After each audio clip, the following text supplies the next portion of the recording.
Brought to you by 1AAuto.com, your source for quality replacement parts and the best service on the internet. Hi, I'm Don from 1A Auto. I hope this how-to video helps you out. And the next time you need a part for your vehicle, think of 1AAuto.com. Thanks. In this video, we're going to show you how to replace the front disc brakes on this 2004 Chrysler Sebring.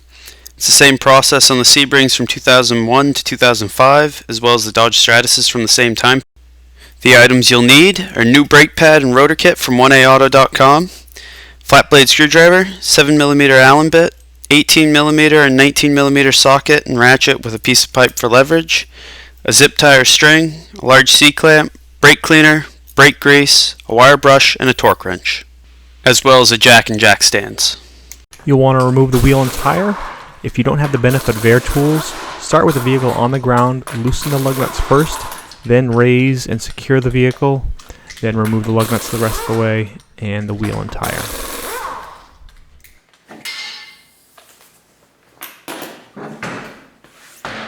Now you want to just turn your wheels so you can have better access to the brakes.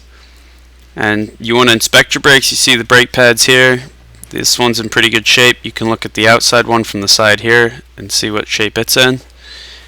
And then your rotor, you want to check for any deep gouges or it being really rough. Ours is actually in pretty good shape. To remove the brakes, you want to start off by removing this wire retainer.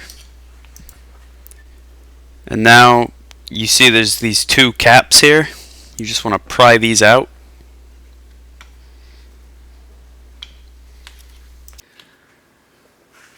And now what you've uncovered is two 7mm Allen wrench bolts. And you want to just loosen these up. And we're going to fast forward as Don does this.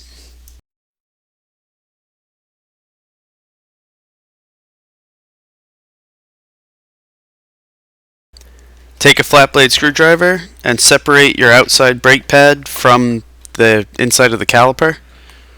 And you want to pull that caliper up and off. And then your outside brake pad just pulls right off. And then you can pop your inside brake pad out of your caliper piston. Now you want to remove these 7mm Allen wrench slides. You can just pop them out with a flat blade screwdriver.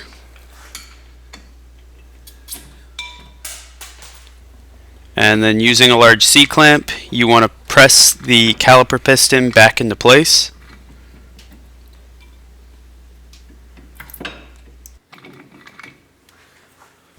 Now using a zip tie or string, you want to just secure your caliper up and out of the way.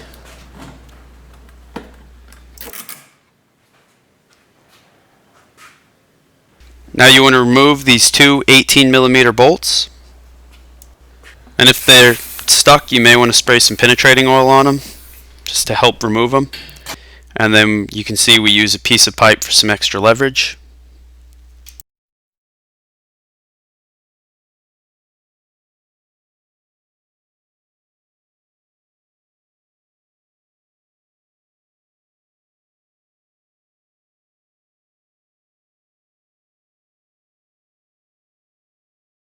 Once those are removed, your caliper bracket comes right off, and you can just pull your rotor off too. You can see the old rotor and brake pads on the right, and the new ones from 1A Auto on the left. You can see everything's identical, and it's going to mount and fit exactly the same. Using a wire brush, just clean up your caliper bracket along the slides where the brake pads fit into. You want to clean off your brake caliper slides as well.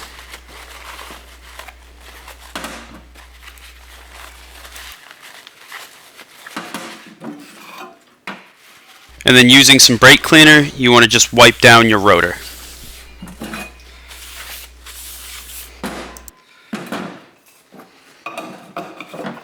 Now you want to just apply some brake grease to your brake caliper slides, as well as the hooks on either end of your brake pads.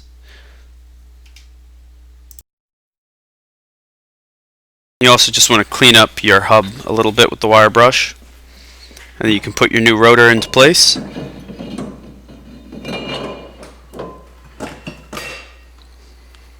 As well as your caliper bracket. And then just replace those bolts.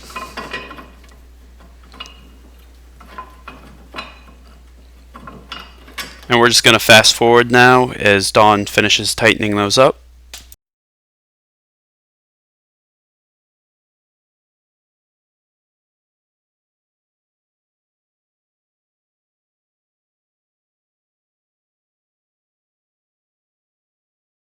And then you want to just torque those bolts to 75 foot-pounds.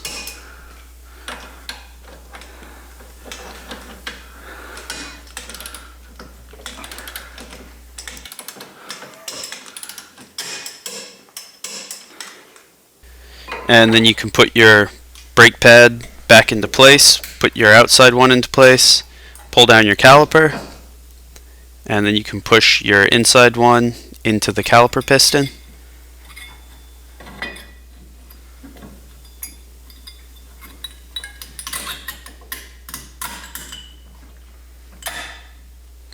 And then you can put your caliper back into place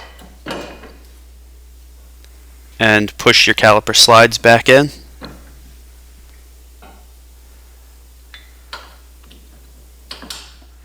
And then we're just going to fast forward as he tightens up those 7mm Allen bolts. And you can put your retaining wire back in place.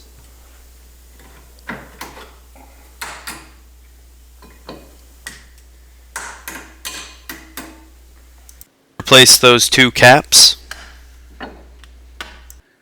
And now we're going to fast forward as Dawn replaces the wheel.